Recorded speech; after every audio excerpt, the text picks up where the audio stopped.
I'm Marla Abraham, Director of the Western Region of the United States Holocaust Memorial Museum. Thank you for joining us to hear about the extraordinary life of Zuzana Ružicková. Zuzana was a celebrated Czech harpsichordist and a survivor of 3 Nazi concentration and slave labor camps.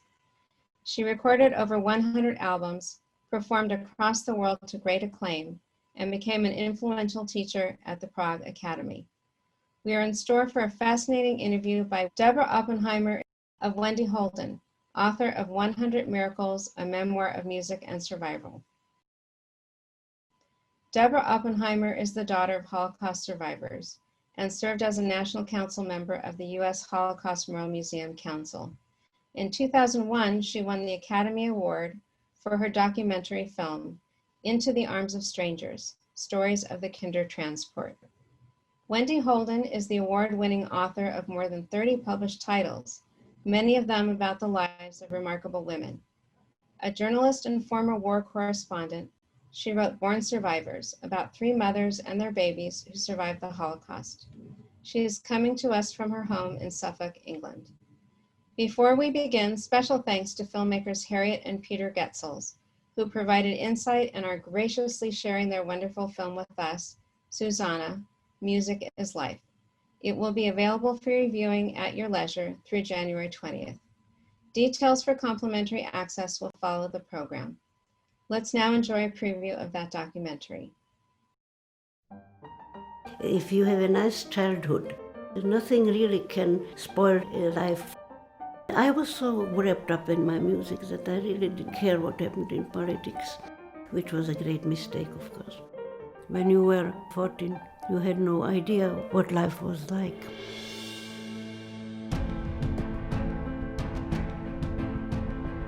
We were transported into a barracks. The day came for us to go to the gas chambers. When people ask me how I could survive, I always say it was 100 miracles.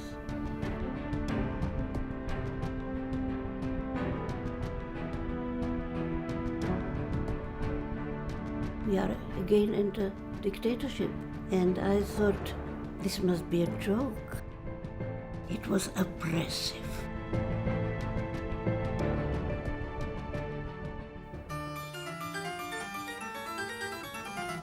She was just so good. She didn't let the communist regime take over her life. Zuzana byla jedním z těch lidí, těch živoucích legendů poloviny 20. století. Vlastně formovala i vnímání Československa jako hudební země ve světě. She quite often says that it was music by Bach which kept her alive. You always feel in his music that God is present somehow. Jsem o ní věděl, že to je první člověk na této planetě, který natočil tehdy pro francouzské vydavatelství Erato kompletní vydání Johanna Sebastiana Bacha. You fall in love with music and you never fall out of love with music.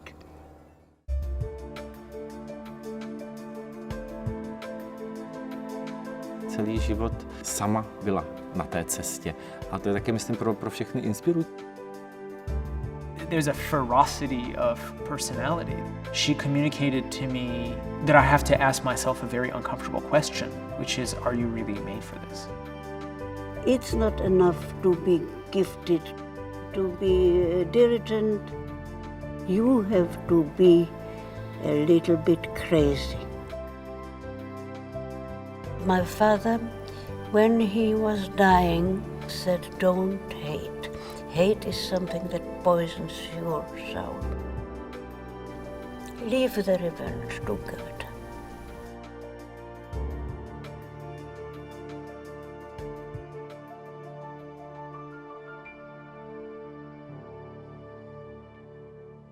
Please welcome Wendy Holden and Deborah Oppenheimer. Hi, Wendy. I first heard you speak when Born Survivors came out, and I'm really looking forward today to talking to you about 100 Miracles. Thank you so much. I'm looking forward to talking to you too. So can you tell us, we'll start at the beginning, How did you first meet Susanna, and how did your collaboration come about?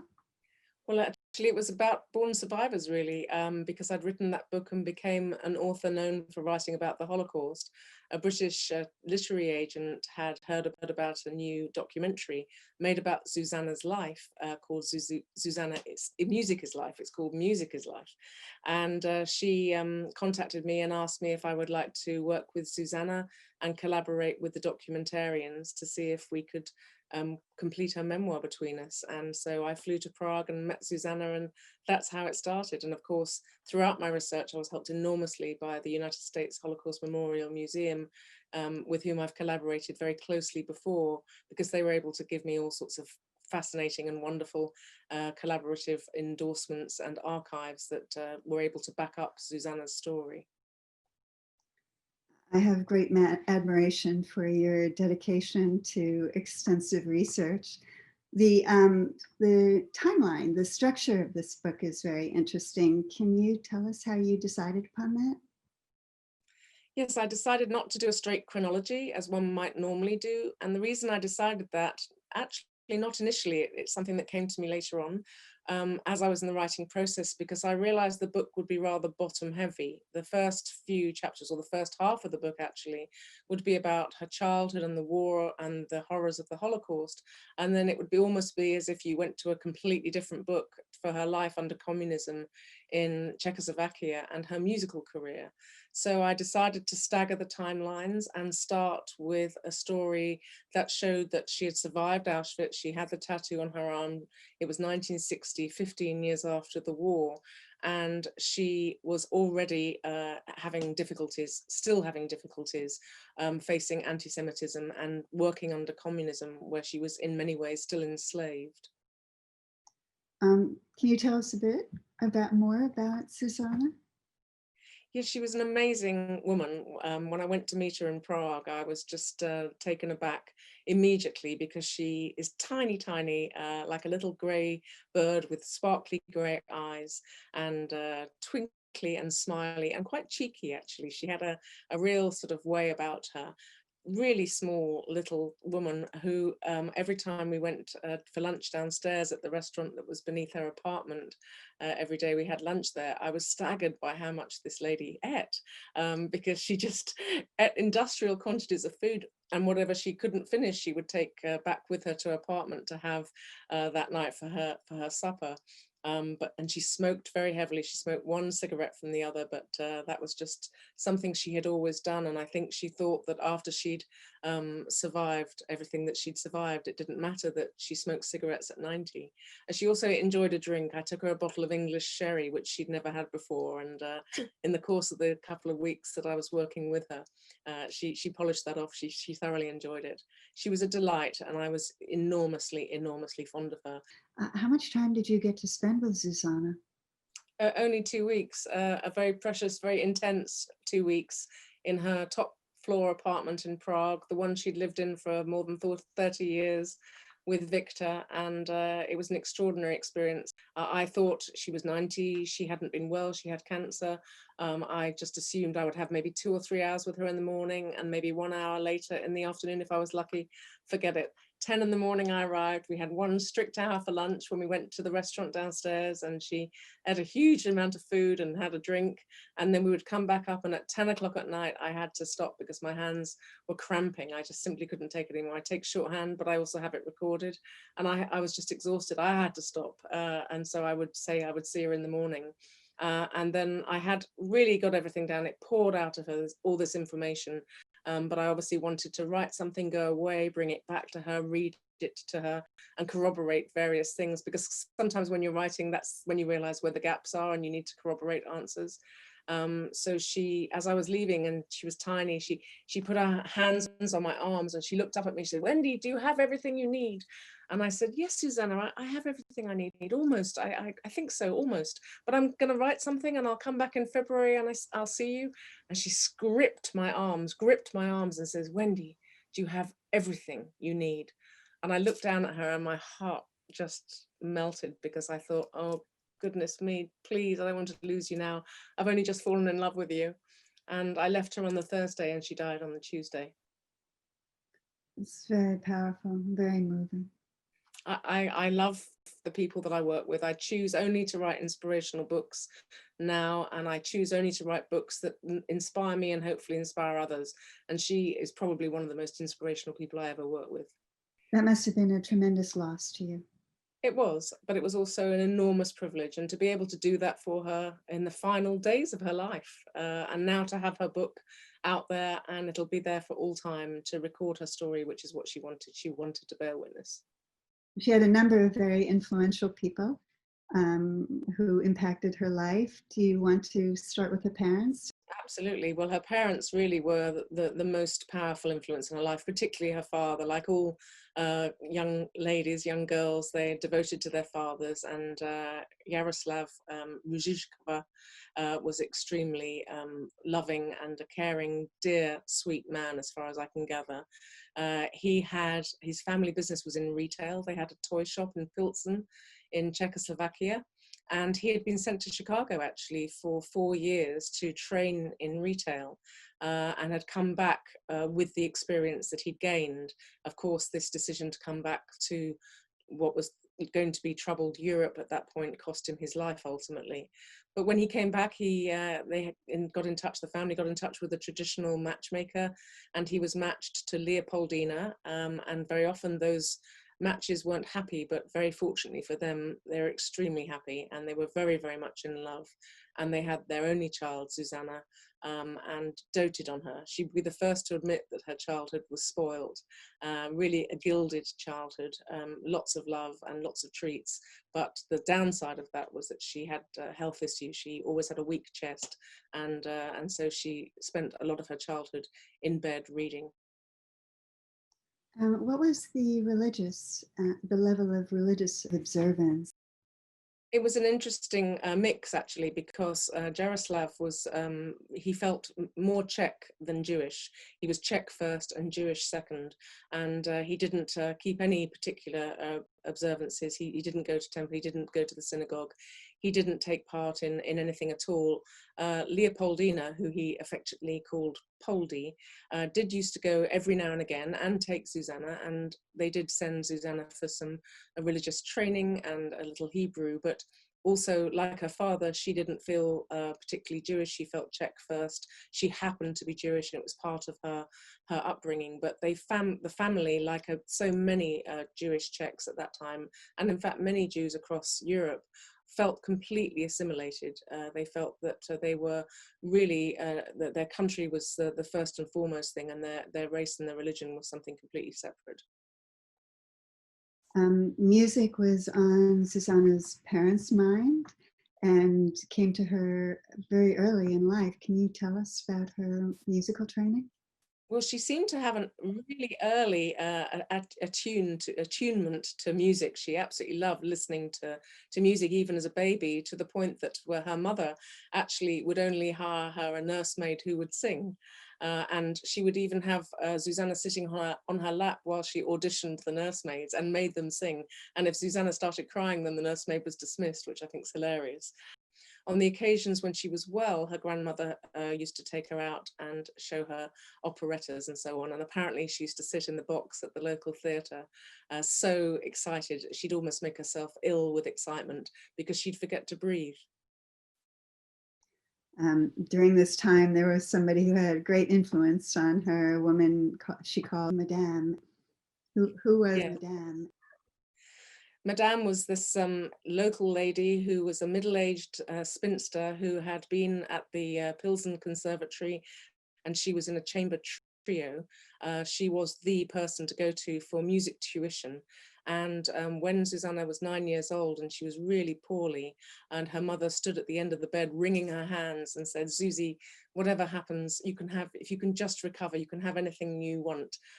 They thought she was going to die, actually, but her eyes flicked open and she said piano lessons.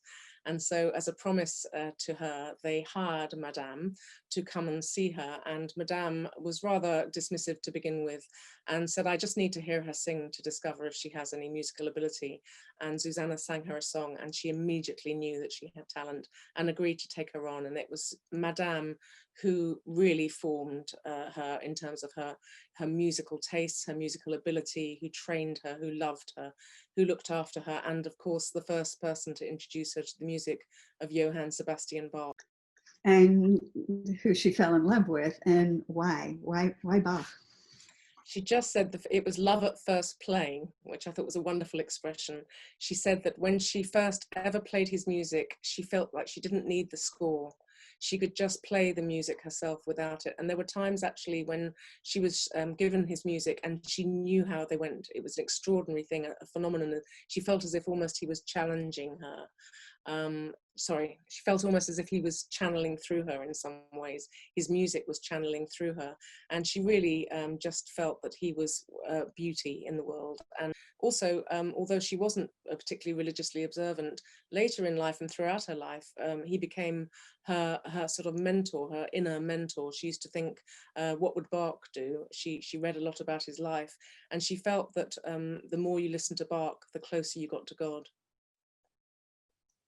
And then she made this very distinct decision to play an archaic instrument, the harpsichord, and not the piano that she was trained on. Can you tell us about that decision? Yes, again, it was her very single-minded determination to be true to Bach. And when Madame told her that Bach hadn't composed at all for the piano because the piano didn't exist then, he had only ever composed on pipe organs and harpsichords and possibly claviers. She decided that to be true to Bach, she wanted to play the instrument that he actually composed on. And of course, it was very difficult because pipe organs were only really available in churches. They were massive beasts, huge machines, and they were only ever available in churches, and the doctors forbade it. They said, no, she can't possibly spend hours and hours in a cold, damp church because of her chest. And so Madame said, well, the next possible thing for you to try to play is the harpsichord, which is something that he absolutely loved and composed for a great deal. But the trouble was there were no harpsichords in Pilsen. So it was a very archaic instrument, considered to be very archaic at the time, Baroque music. The only harpsichords that there were in museums. And actually they were extremely temperamental, very difficult. If Susie was going to play the harpsichord, she'd probably have to somehow find her own, and then she would have to take it with her wherever she was performing. And by the way, when she gets there, because they're so temperamental, you have to have a tuner come and tune them, not a day before. It literally has to be the hour of playing. That's how temperamental they are, because temperature and damp can affect them dreadfully. So it was a strange decision to make, but I think Madame always had it in mind that she might play the harpsichord. And Madame was a huge admirer of a harpsichordist named Wanda Landowska, who lived in Paris and was Jewish, actually. And she wanted her to go and study under her, and she persuaded Landowska to take Susanna on when she was 14, which would have been 1941. And unfortunately, the Nazis came in 1939, so that never happened. And incidentally, Wanda Landowska only just managed to flee Paris in time for America before the Nazis marched in. So that brings us to the Nazi era. Can you tell us what life was like for Susanna? And can you remind us what age she is at this point? Well, she was 12 years old in 1939 when the Nazis came in. I mean, it's astonishing to think what it must have been like for her. There she was, this pampered only child, playing music, reading books. She spoke different languages, Czech, German, and English. She was felt completely part of her society, completely Czech, and very little Jewish. And suddenly the Nazis were on the streets marching, and all the Nuremberg laws were brought in, persecuting Jews, and it was such a shock to her. She simply couldn't understand it. Her first reaction was to immediately read everything about it and try and understand what anti-Semitism was and where it came from and why, because she'd been rather protected from that and didn't really know it existed because she hadn't so much herself experienced that.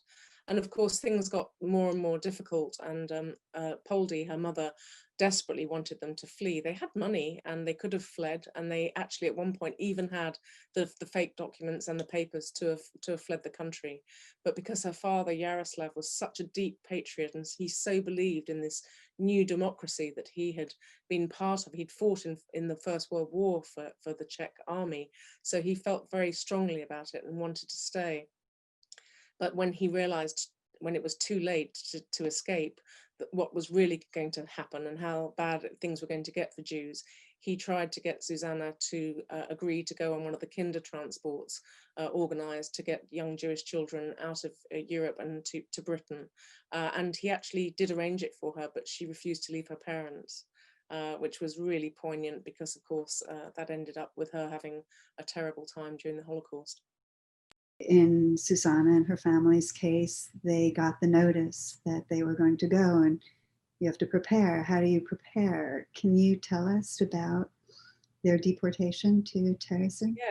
Yes. People often think that when people are deported, and to start with, I mean, a lot of people were deported east. That was all they knew, and of course those were to the camps in Poland. But for Czechs, they were to be deported to a town, a former garrison town, about an hour and a half north of Prague, called Terezin, which the Germans renamed Theresienstadt.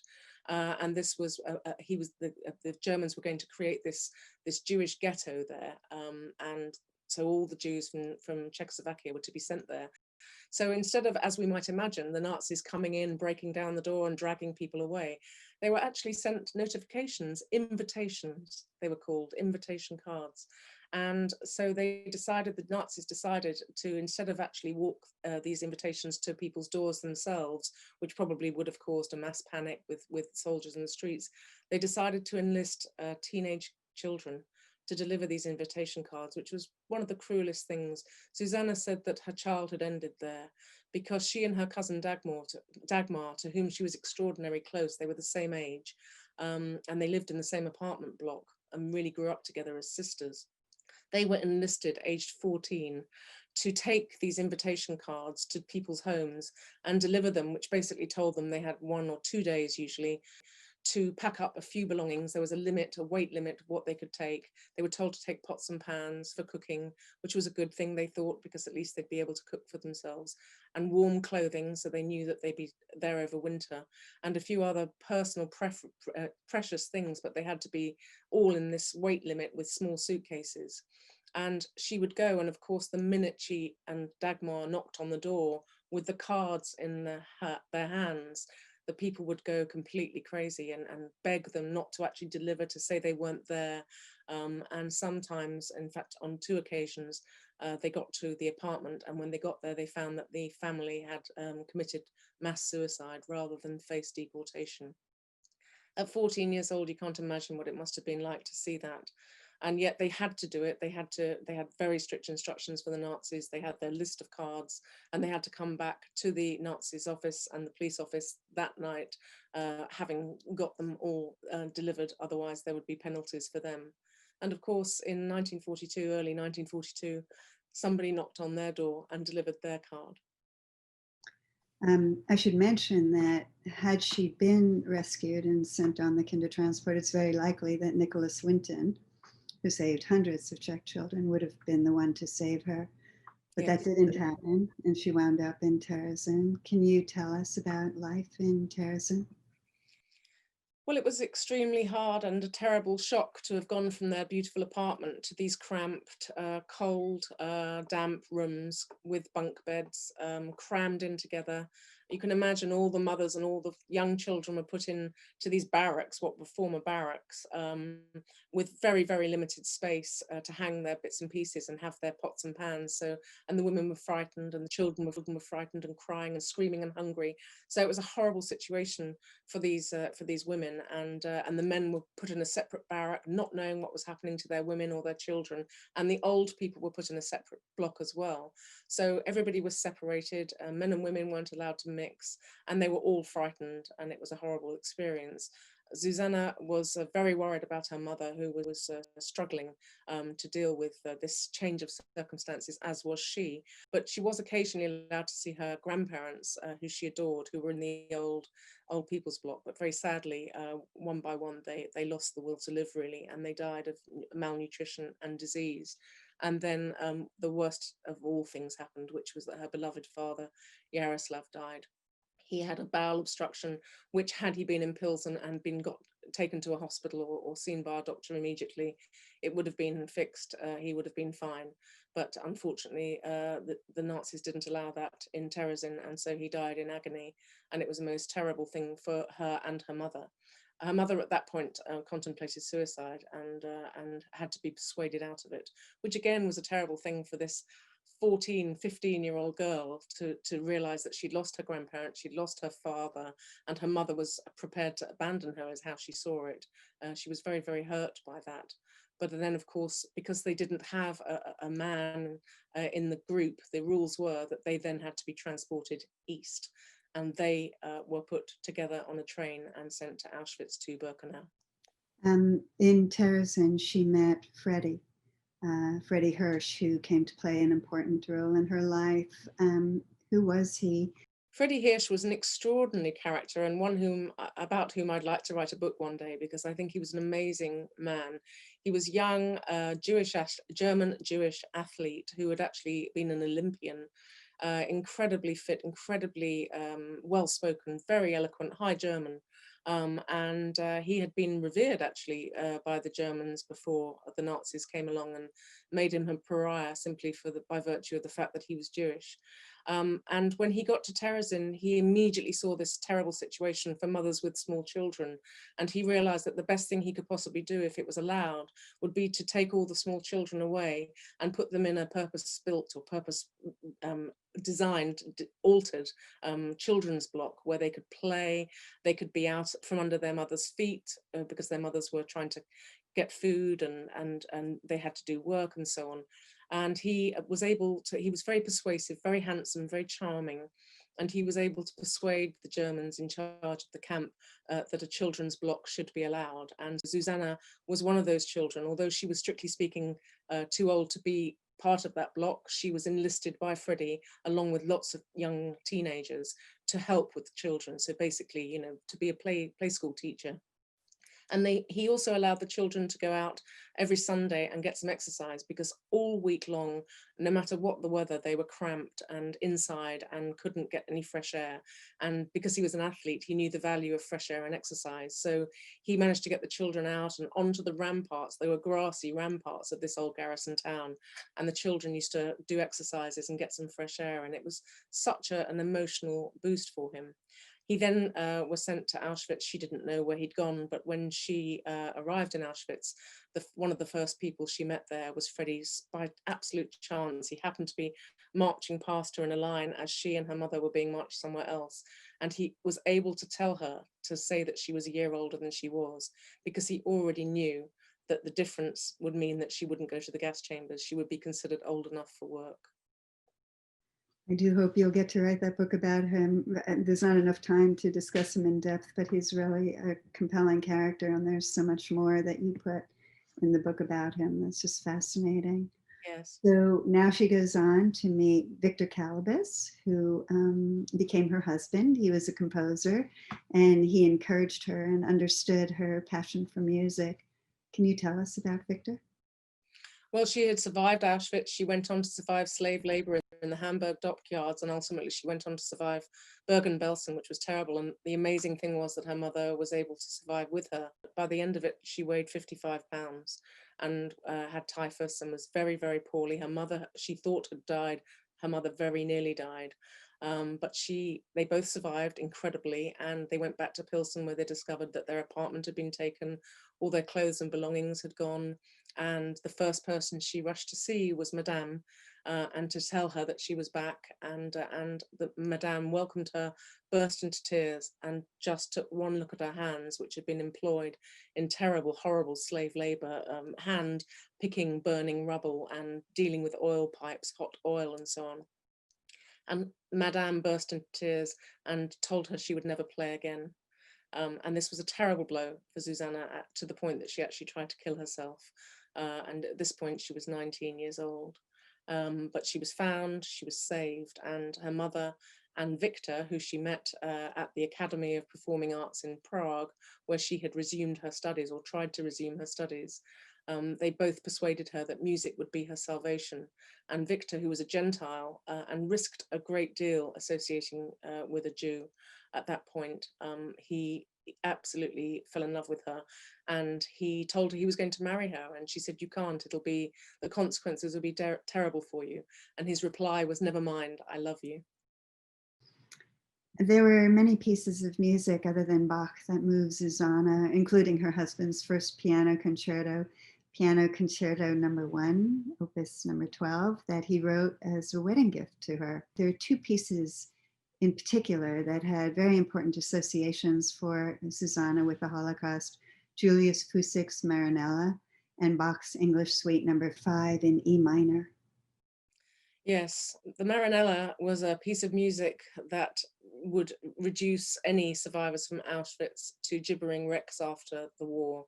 It was played by the forced band, the orchestra, who were musicians who were prisoners, who were forced to play, and they used to have to play this very rousing marching song as the workers were being marched out of the camp to slave labor. You have to bear in mind that these people were being really worked to death. I mean, it was a terrible situation, living on very, very little food and just horrible water, and that's coffee. So it was a horrible thing for them to be marched out to this music. It was a horrible thing to be marched back. But from Susanna's perspective, the barracks next to where she and her mother were situated at Auschwitz-Birkenau was the brothel that was put together by the Nazis, and they would come into the barracks and handpick young girls and then take them to the brothel and rape them multiply, and the Marinella would be played by the orchestra in that brothel next door. And it was just the most terrifying thing for her. There she was, 15 years old. Her mother told her to hide at the back of the bunk and cover herself in a blanket each time the Nazi officers came in. But she knew of people, friends of hers, that were dragged off to that barracks. So when she accidentally heard that piece of music after the war, she had a full-blown panic attack. And the irony was that because Victor Calabis, her husband, had never had that connection with the music, he grew up with it as a lovely childhood memory, and it was a terrible thing. The other piece of music, which was the Bach English Suite in E minor, number 5, that was the last piece of music she played with Madame before she was sent to the camps, and also the piece that she kept as her talisman. When they went to Auschwitz, they were sent by train from Terezin to Auschwitz, she and her mother. She had this scrap of hope in her hand. Poldy was 46 and she actually looked her age. So she and Susanna were separated, and Poldy looked to be going off in a separate line, in a separate truck, almost certainly to the gas chambers with older women. When Susie realized that her mother wasn't with her and she'd been put on the back of the truck, it was freezing cold. There was a blizzard. It was one of the most poignant moments of the book for me. I cried when I wrote it, and I can sometimes still get emotional talking about it, because she called out for her mother and screamed and had this piece of paper in her hand, and it flew out of her hand and danced up into the snow. Her mother, who was standing in front of this line ready to be sent to the gas chambers, saw this scrap of paper and knew how important it was to Susanna. So she risked her own life, broke free from the guards and ran to grab it. And she caught it and she ran to the back of the truck to give it to her daughter, probably as her parting gift. And incredibly, the women who were with Susanna, either side of her, managed to grab hold of Poldy by her coat and drag her up onto the truck as it was being driven away. And so she was saved from the gas chambers by that tiny scrap of music. So it really was probably the most powerful, poignant piece of music. Susanna says that Bach saved her life, but she also says that that particular piece saved her mother's life. I read the book and I still get chills hearing you describe that story again. Yeah. 3 years after the defeat of the Nazis, Russian communist rule took over Czechoslovakia and lasted for nearly 50 years. The Iron Curtain finally fell in 1968 after the Warsaw Pact invasion. A great many people fled the country, and Victor and Zuzana did not. They chose to remain. Why was that? I think it was a multiple reasons, really. The main reason was that she had survived the entire war with her mother, who was effectively being held hostage back in Prague. She wasn't allowed to leave, ever allowed to leave the country, her mother. Zuzana was usually only allowed to leave without Victor, and very occasionally they were allowed to leave together. But the consequences for her mother would have been terrible, so she wasn't prepared to leave him. She also really adored her father still, and his memory. In his memory, I think she would have felt as if it would have been a terrible thing to have abandoned the country that he had basically died for. She still believed and hoped that there would be some sort of salvation for Czechoslovakia, and she believed that if she left the country, then she would not be contributing to it. It was a very difficult thing for her to contemplate anyway. I mean, every single time she went away on these grueling musical tours that the communists set up for her, they would have her passports all the time and then only given to her at the last minute. They would only tell her quite often the night before where she was going, so there was no opportunity for her to make contact with the people that she was going to be playing for, and maybe defect in that way. So it was almost impossible. And of course, the communists were taking 80% of her wages. And at the same time, they felt that they were promoting how wonderfully open-minded they were, that here was this Jewish Holocaust survivor who they were allowing to go out into the world to play her marvelous music because she was so well renowned. If they had tried to do anything difficult with her and tried to suppress her in any way, then that would have looked bad on them, and they didn't want that. They wanted her to be one of the ambassadors, if you like, for this wonderful communist regime. Yet she would finish a performance and she would be given an envelope of money, and she wasn't even allowed to open it. She had to hand it over.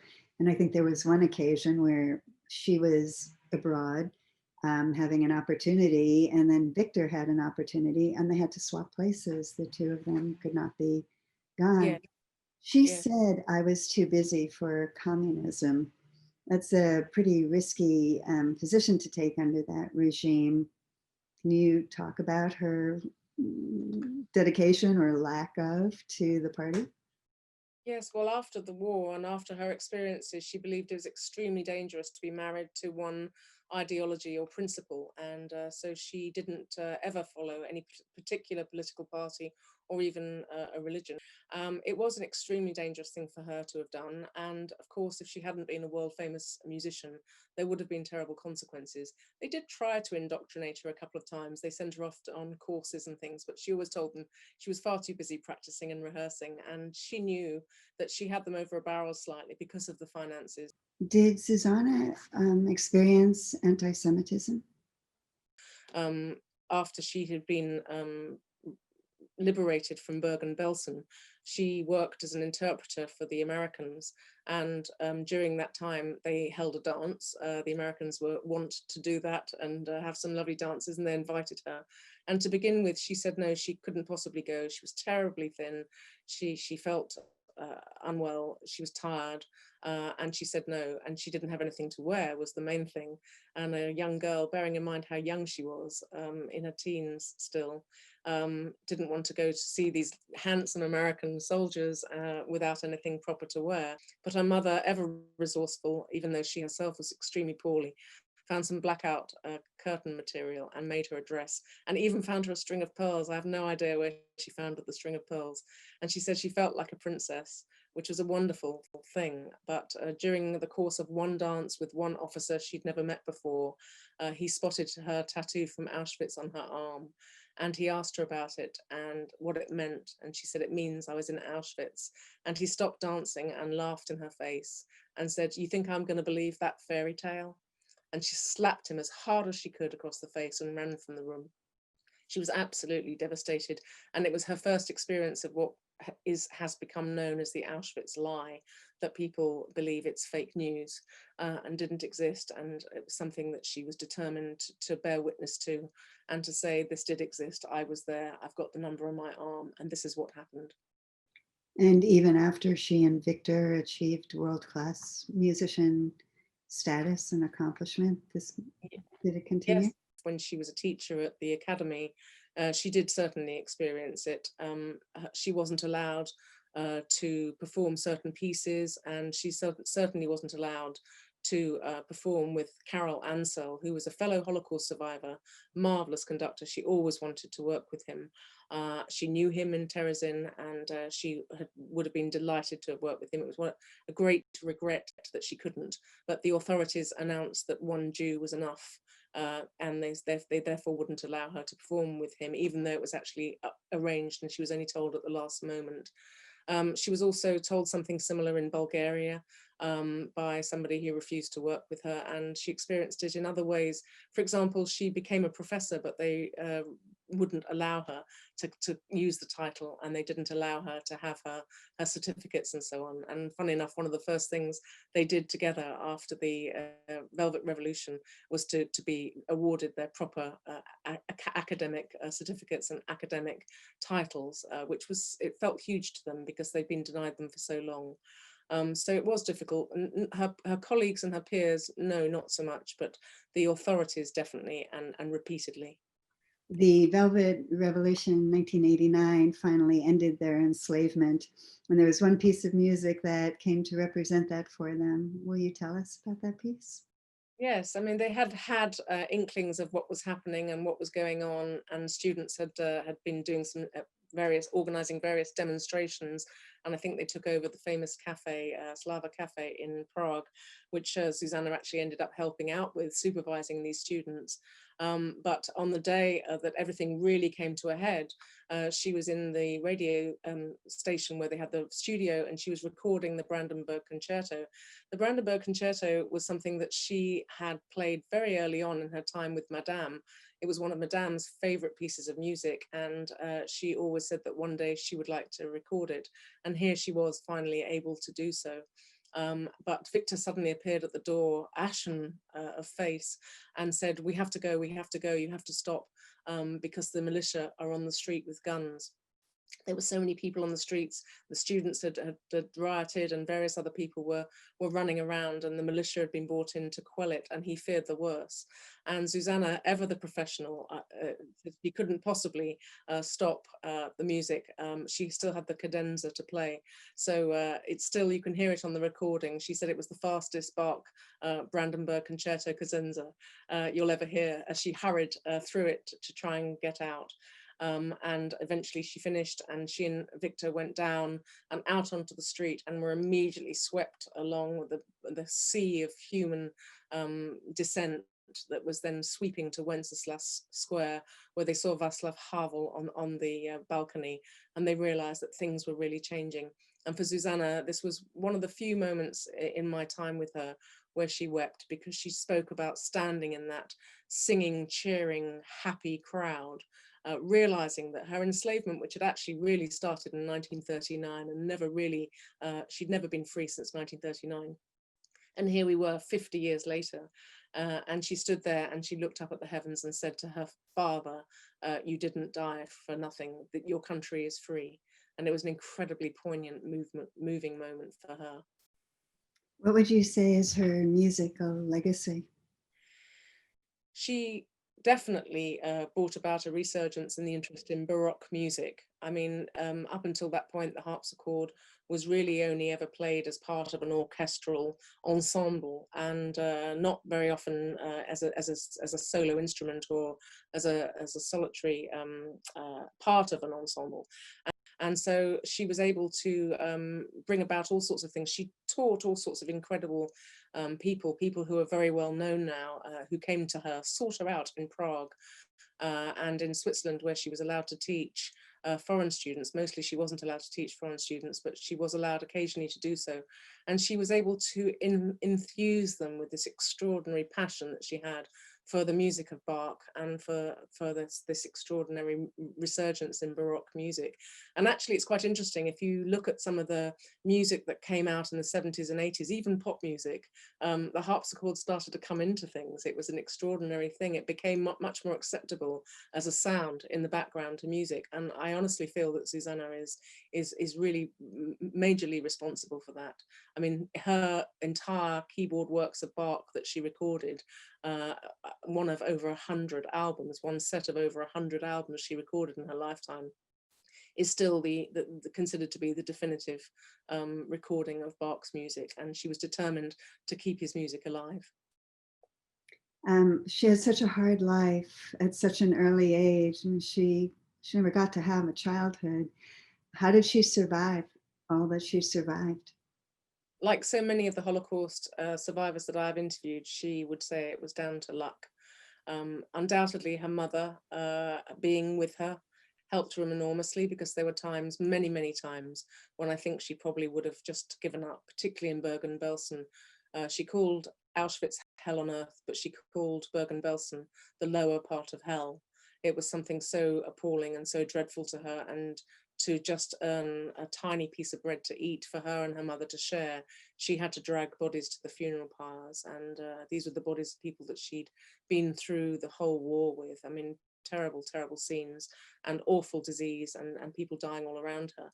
But she said that she survived through luck and the love of her mother. And she said that it was an amazing thing that she was able to survive. And she called it 100 miracles that had saved her. 100 miracles had saved her. And the minute she said that, that gave me the title for the book. She was quite extraordinary. She had these powerful relationships with her mother, with her father, with her husband, with Freddie, with Madame. I hope everybody will get to read your book. For those who have read it, I'm glad that we all got to hear you talk about it today. And for the people who haven't read it yet, I would really encourage them to go out and read it. By learning her story, it helps us to teach that the Holocaust happened, also why it happened, what made it possible, and so that people can recognize how hate can infect a society. And Susanna and you, by telling her story, become a very effective messenger to help bring some illumination to that. We hope that everyone who's watching this program will support the work of the museum during these really challenging times, and to visit ushmm.org for more information. I also hope people will talk to their families and learn their stories, and that they will ensure that the artifacts, the tangible symbols of this time won't get destroyed, they won't get thrown out as this generation passes on, and that if there's any doubt at all about the importance of these materials, that people will reach out to the collections department of the U.S. Holocaust Memorial Museum or to their local regional office. We thank everybody, most of all you today, Wendy, for talking to us, for being with us, and we wish much safety and health to everyone. Thank you very much. Thank you. Thank you for joining us. That concludes our program. We leave you with Susanna playing the saraband from her beloved Bach English Suite No. 5. Enjoy.